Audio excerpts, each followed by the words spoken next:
I thought I was seeing a ghost. There he was, weighing apples like any normal man, but I knew those scars on his hands. I knew that limp. Jake Morrison was supposed to be dead, buried with the rest of the Crimson Valley gang after that bloody shootout 3 years ago. The market buzzed with afternoon shoppers in Millfield. Women picking through vegetables, children tugging at their mothers' skirts. Normal people living normal lives. But my hands started shaking as I watched Jake move between the stalls, casual as you please, like he hadn't helped murder half the town of Silver Creek. I ducked behind a wagon loaded with grain sacks, my heart hammering against my ribs. 3 years I'd been running from that night, trying to forget what I saw, what I did. The marshal told everyone the gang was finished, wiped out in that canyon shootout. But here was Jake Morrison, alive and breathing, buying fruit like he was planning a Sunday picnic. My mind raced back to Silver Creek, to the screaming, the gunfire, the smell of smoke and blood. I was the only witness who got away that night, the only one who saw their faces clearly, the only one who could identify them in court. That's why I'd been hiding in Millfield under a new name, working as a clerk, keeping my head down. Jake finished at the apple stand and started walking toward the main street. I followed, staying in the shadows, my boots silent on the dusty ground. He moved with that same predatory grace I remembered, eyes scanning the crowd like he was hunting. Old habits. Then he stopped, dead still in the middle of the street. Slowly, deliberately, he turned around and looked straight at me. Our eyes met across 20 yards of dusty road, and that familiar cold smile spread across his weathered face. He recognized me too. My blood turned to ice water. Jake Morrison wasn't just alive. He'd been watching me watch him. This wasn't a coincidence. This wasn't random. He started walking toward me, his hand resting casually on his hip where I could see the outline of a gun beneath his coat. Other shoppers moved around us, oblivious to the danger, chatting about weather and crops while death walked among them. I backed toward the alley between Miller's hardware store and the barber shop, my mouth dry as desert sand. Jake kept coming, unhurried, confident, like a man who knew his prey had nowhere to run. That's when I saw them. 2 more figures moving through the crowd, positioning themselves to cut off my escape routes. The gang wasn't dead. They were all here in my safe little town. Little. And they'd found me. But Jake didn't know I'd seen the others yet. And that might be the only advantage I had left. I bolted. Pure instinct took over, and I sprinted down the alley like my life depended on it. Because it did. Behind me, I heard Jake's boots hitting the ground hard, then his voice cutting through the market noise. There, the one in the brown vest. The alley led to the back of the general store, where wooden crates and barrels created a maze of hiding spots. I vaulted over a pile of feed sacks, my clerk's coat snagging on a nail and tearing. 3 years of comfortable living had made me soft and my lungs already burned from the short sprint. I pressed myself against the back wall of Murphy's saloon, trying to control my breathing. Through a gap between buildings, I could see the main street. One of Jake's men, a thin man with a crooked nose I remembered from that terrible night, was talking to Mrs. Henderson near the flower cart, acting casual, asking questions, looking for me. My mind raced through options. The sheriff's office was 4 blocks away, but that meant crossing open street. The train station was closer, but the next eastbound wouldn't arrive until evening. I was trapped like a rat in a grain barrel. Footsteps approached the alley. Slow, deliberate. Jake wasn't rushing anymore. He knew I had limited options in a town this size. I crawled behind a stack of empty beer barrels, the smell of stale alcohol making me nauseous. Samuel Parker. Jake's voice drifted into the alley. He was using my real name, not the false one I'd lived under here. That is you, isn't it? You always were a runner. Even that night in Silver Creek, you ran like a rabbit. I closed my eyes, remembering. The courthouse burning. The screams of innocent people. Jake's gang had come for the gold shipment, but when the townspeople fought back, they'd turned the robbery into a massacre. I'd hidden in the church basement, watching through a crack in the floorboards as they murdered the judge, the banker, anyone who might identify them later. We've been looking for you for 3 years, Jake continued, his voice getting closer. Funny thing about witnesses, they make a man nervous.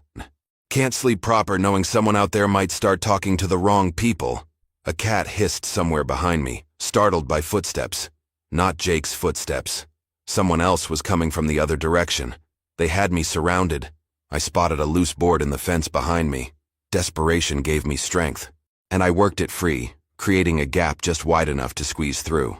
On the other side was the widow Morrison's vegetable garden. Ironic that my escape route led to a Morrison, even if she was no relation to Jake. As I crawled through, a hand grabbed my ankle. Iron strong fingers dug through my boot, and I was yanked backward. I kicked wildly, my free foot connecting with something solid. A grunt of pain, and the grip loosened. I tumbled through the fence gap and rolled into the tomato plants, crushing vines and scattering green fruit. The widow's dog started barking from inside the house, a deep, aggressive sound that brought shouts from neighbors. But I was already running again, cutting through backyards, jumping over low fences. Behind me, I could hear pursuit. Multiple sets of boots now, crashing through the same gardens I'd just crossed. The realization hit me like a physical blow. This wasn't just about killing a witness anymore. The whole gang was here, in Millfield, which meant they were planning something big. Something that required them to eliminate loose ends first. And I was the biggest loose end of all. I made it to the livery stable, my chest heaving like a broken bellows. Old Pete looked up from shoeing a horse, his weathered face creased with concern. "Samuel, you look like you've seen the devil himself." If only he knew how close to the truth that was. I grabbed his arm, probably harder than I should have. "Pete, I need a horse, fast one, and I need you to not ask questions." He studied my face, saw something there that made him nod slowly. "Take the bay mare in the third stall. She's got speed and stamina." He paused, hammer still in his hand. "Whatever trouble you're in, son, running might not be the answer." But as he spoke, I saw them through the stable doors. 3 men walking down Main Street, moving methodically from building to building. They weren't even trying to hide anymore. Jake's crooked-nosed partner was talking to Sheriff Bradley outside the jail, pointing in different directions like he was describing someone. My blood went cold. The sheriff was nodding, his hand resting on his gun belt. They'd gotten to him somehow. Money, threats, or maybe just a convincing story about me being a wanted man. In a small town like Millfield, the sheriff's word was law. "Pete," I whispered urgently, "if anyone comes asking about me, tell them I headed south toward Canyon Ridge. Can you do that?" The old man's eyes narrowed. "What ain't you telling me, Samuel?" Before I could answer, we heard it. The sound that made my stomach drop like a stone down a well. Gunshots. 2 quick pops from somewhere near the market. Then a woman's scream. Pete dropped his hammer and rushed to the stable doors. I followed, dreading what we might see. Smoke was rising from the direction of Miller's hardware store. People were running, some toward the commotion, others away from it. The chaos I remembered from Silver Creek was starting all over again. "Jesus, Mary, and Joseph," Pete breathed. "What's happening to our town?" I knew exactly what was happening. The Crimson Valley gang wasn't just here to kill me. They were here to rob Millfield blind, just like they'd done to Silver Creek. The bank, the stores, maybe even the train when it arrived. And they'd decided to start early, probably because my escape had forced their hand. Through the crowd, I spotted Jake's distinctive limp as he moved toward the bank. 2 of his men were positioning themselves at opposite ends of Main Street, cutting off escape routes. This was no random violence. It was a coordinated attack. The worst part? It was all my fault. If I'd stayed hidden, kept my head down, maybe they would have completed whatever they came for and left. But I'd run, made noise, forced them to act before they were ready. Now innocent people were going to die because I'd been spotted buying supplies at the wrong time. Pete grabbed my shoulder. "Samuel, what do you know about this?" I looked at the old man who'd been nothing but kind to me for 3 years. I couldn't lie to him anymore. "Everything," I said quietly. "I know everything about them, and that's why they're going to burn this town to ash." The bank doors exploded outward in a shower of splinters and glass. Jake Morrison emerged with a canvas bag in one hand and a smoking revolver in the other. Behind him, I could see Mr. Garrett, the bank manager, pressed against the wall with his hands raised high above his head. "Pete, get out of here," I said, but the old man was already moving, hobbling toward his house as fast as his arthritic legs could carry him. Smart man. He'd lived through 2 Indian raids and a prairie fire. He knew when to fight and when to run. More gunshots erupted from the general store. Through the smoke and chaos, I saw Mrs. Patterson stumble out of her shop, clutching her arm where blood was seeping through her calico dress. The crooked-nosed man kicked over a display of canned goods and started stuffing items into a burlap sack. This was Silver Creek all over again. The same pattern. Cause chaos. Rob everything valuable. Kill anyone who might remember their faces. Except this time, I wasn't hiding in a basement. This time, I could do something. I grabbed Pete's old Winchester from the rack above his workbench. The rifle felt heavy and unfamiliar in my hands. 3 years of clerk work had made me soft in more ways than one. But I'd grown up hunting with my father before the war, and some skills never completely fade. The bay mare stamped nervously in her stall, sensing the violence outside. I could take her and ride hard for the territorial capital, bring back the cavalry or federal marshals. But that would take 2 days minimum, and by then Millfield would be nothing but ash and bodies. Jake's voice boomed across the street. "Bring out your valuables, folks. Jewelry, cash, anything worth taking. Make this easy and nobody else gets hurt." Nobody else. That meant someone was already dead. I peered around the stable door and saw him clearly now. Jake Morrison, the man I'd watched murder a dozen innocent people 3 years ago. He stood in the middle of Main Street like he owned the place, directing his men with casual authority. The fourth member of his gang, a massive man with burn scars on his neck, was dragging something heavy out of the bank. Not something, someone. Mr. Garrett wasn't moving. That's when I made the decision that would either save Millfield or get us all killed. I stepped out of the stable, raised the Winchester, and took aim at Jake Morrison's chest. My hands were steadier than I expected. Maybe facing your worst nightmare has a way of clarifying things. "Jake!" I shouted across the dusty street. "Remember me?" He spun toward my voice, his revolver coming up fast. But he hesitated for just a moment when he saw me standing there instead of running. That hesitation saved my life. I squeezed the trigger. The Winchester kicked against my shoulder like an angry mule, and Jake spun sideways as the bullet caught him in the left shoulder. He didn't go down. The man was tougher than rawhide, but he staggered, dropping his canvas bag of stolen money. The street exploded into chaos. Jake's men turned their guns toward me, but they were caught off guard. Townspeople who'd been cowering in doorways suddenly saw that the gang could bleed, could be hurt.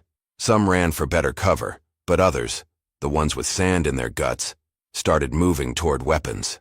Old Murphy emerged from his saloon with a shotgun. Tom Miller appeared at his store's broken window with a hunting rifle. Even Mrs. Henderson picked up a brick from the flower cart. But Jake was already moving toward me, his good arm steady as a rock, his revolver aimed at my head. Blood soaked his shirt, but his eyes held the same cold fury I remembered from Silver Creek. "You should have stayed hidden, boy," he snarled. "Now you've just made this personal." Jake's bullet whistled past my ear so close I felt the heat. I dove behind a water trough as splinters exploded from the stable wall where my head had been. The bay mare reared in terror, her hooves crashing against the stall door. "Kill them all," Jake roared, his voice carrying over the gunfire. "Every last witness." The crooked-nosed man swung his rifle toward Murphy, who was advancing with his shotgun. The blast caught the old saloon keeper in the chest, spinning him around like a child's top. He hit the ground hard and didn't get up. That's when I realized my desperate plan had backfired. Instead of stopping the massacre, I'd just ensured it would be complete. Jake wasn't going to rob the town and leave anymore. He was going to burn it to the ground with everyone in it. Mrs. Henderson screamed as the massive scarred man grabbed her by the hair, using her as a shield while he backed toward the horses they'd left tied behind the mercantile. Tom Miller got off one shot before a bullet shattered his window and drove him back inside his store. I had to move. The water trough wouldn't provide cover for long, and Jake was already circling around to get a clear shot at me. I crawled on my belly toward the blacksmith shop, the Winchester clutched against my chest. Hot dirt filled my mouth, and every breath tasted like blood and gunpowder. The big scarred man was shouting orders now. "Torch the buildings! We leave nothing standing!" He threw Mrs. Henderson aside and pulled a bottle of lamp oil from his saddlebag. The old woman crawled toward her ruined flower cart, sobbing. Flames erupted from the general store as someone inside kicked over a lantern. The dry wooden buildings would burn like kindling in this heat. Within an hour, Millfield would be nothing but ash and memories. But that's when I heard it. The sound of hoofbeats from the east. Not just one horse, but many. The thunder of a cavalry patrol riding hard toward town.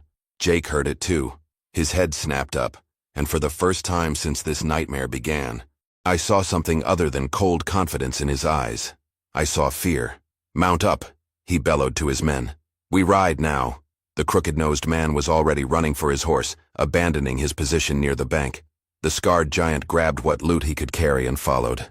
But Jake Morrison stood his ground in the middle of Main Street. His revolver trained on me as I crouched behind the blacksmith's anvil. "This ain't over, Samuel Parker," he called out. "You cost me Silver Creek, and now you've cost me Millfield. But there'll be other towns, other chances. And next time, I'll make sure you watch everyone you care about die before I put a bullet in your head." The hoofbeats were getting closer. Maybe 2 minutes out, maybe less. Jake holstered his gun and turned toward his horse. But he stopped, looked back at me one more time. "See you soon, boy." Then he mounted up and spurred his horse toward the western hills, his surviving gang members close behind him. They disappeared into the dust and smoke like demons returning to hell. But I knew this wasn't over. Men like Jake Morrison don't forgive. They don't forget. And they always come back.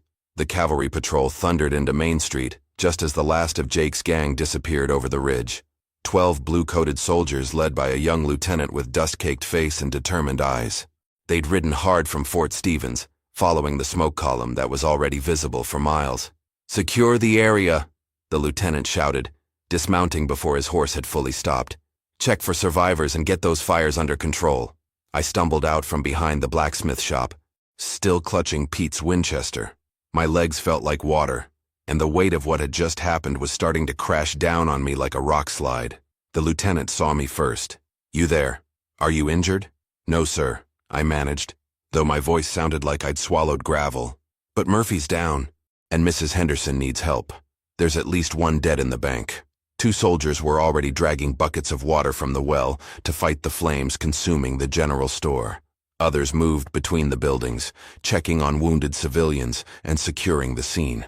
The efficiency of it would have been impressive if it hadn't come too late. Lieutenant Morrison, no relation to Jake judging by his young, honest face, approached me with a notepad. "What's your name, citizen? And can you tell me what happened here?" "Samuel Parker." The name felt strange on my tongue after 3 years of living as someone else. But the time for hiding was over. "My name is Samuel Parker, and I can tell you exactly what happened. I can also tell you who did it." His eyes sharpened. "You witnessed the attack?" "More than that," I said, looking toward the western hills where dust still marked the gang's retreat. "I'm the reason they came here in the first place." Over the next 20 minutes, I told him everything. Silver Creek, the massacre, my 3 years in hiding, and how my recognition of Jake Morrison had triggered today's violence. The lieutenant listened without interruption, scribbling notes and occasionally asking for clarification. When I finished, he closed his notepad and studied my face. "Mr. Parker, what you're describing, the Crimson Valley Gang was reported eliminated 3 years ago. Every man confirmed dead." "Then your reports were wrong," I said flatly. "Jake Morrison is alive, and so are at least 3 of his men. They just robbed your bank and killed your people." We were interrupted by a shout from one of the soldiers. "Lieutenant, found another body in the bank." Not just Mr. Garrett, then. Jake's gang had been thorough. The lieutenant's jaw tightened. "Mr. Parker, I'm going to need you to come with us. The territorial governor will want to hear your testimony personally. And if what you're saying is true, we'll need every detail you can remember to track these men down." I nodded. But my mind was already racing ahead to the implications. Going public with my story meant the end of Samuel Parker, quiet store clerk. It meant trials, testimony, newspaper coverage.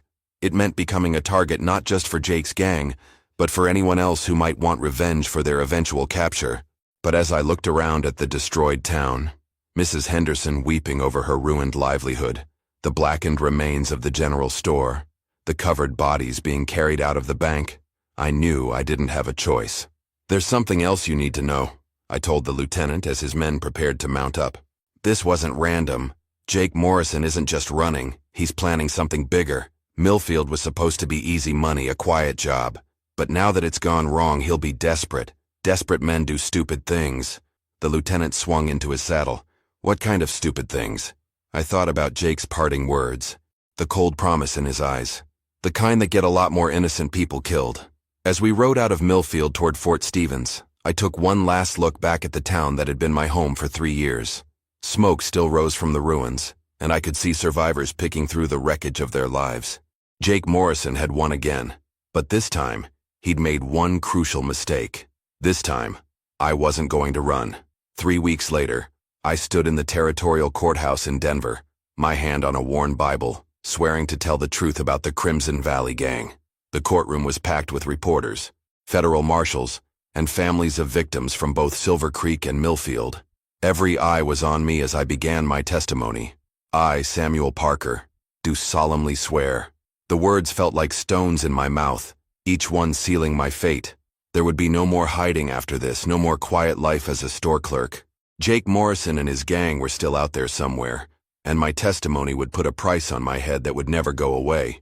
But as I looked out at the faces in the courtroom, Mrs. Patterson with her bandaged arm, Pete who'd made the journey despite his arthritis, the widow of Mr. Garrett, I knew it was the right choice. These people deserved justice. The dead deserved to be remembered. Judge Harrison, a stern man with steel-gray hair, leaned forward. Mr. Parker, please tell the court exactly what you witnessed on the afternoon of September 15th in the town of Millfield. For 2 hours, I recounted every detail. The market, the chase, the gunfight, the deaths. I described Jake Morrison's scars, his limp, the way he moved. I identified the other gang members from wanted posters that federal marshals had brought from archives, names that were supposed to belong to dead men. The defense attorney, a nervous man who'd clearly drawn the short straw, tried to discredit my testimony. Mr. Parker, isn't it true that you've been living under a false identity for 3 years? How can the court trust the word of a man who's been lying about who he is? Because, I said, meeting his gaze steadily, lying about my name to stay alive is different from lying about murder to protect killers. The courtroom murmured approval, and the judge's gavel brought order. When it was over, Marshal Williams approached me on the courthouse steps. Parker, you did the right thing in there. But you know what this means, don't you? I nodded. Morrison will come for me. Count on it. That's why the territorial governor has authorized protection for you. New identity, relocation, federal oversight until we bring him in. I looked out at the bustling streets of Denver, at normal people living normal lives. How many times can a man start over, Marshal? As many as it takes to stay alive, he said grimly. We've got leads on Morrison's location. Word is he's planning something big in Wyoming territory, a railroad payroll job. If we're right, we'll have him within the month. But I wasn't holding my breath. Men like Jake Morrison were survivors, like cockroaches after a fire. They adapted, evolved, found new ways to spread their poison.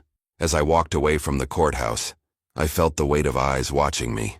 Could be reporters, could be federal agents, could be one of Morrison's associates already planning their revenge. In this new life I'd chosen, I'd never know who to trust. That evening, alone in a Denver hotel room, I wrote letters to the people I'd left behind in Millfield.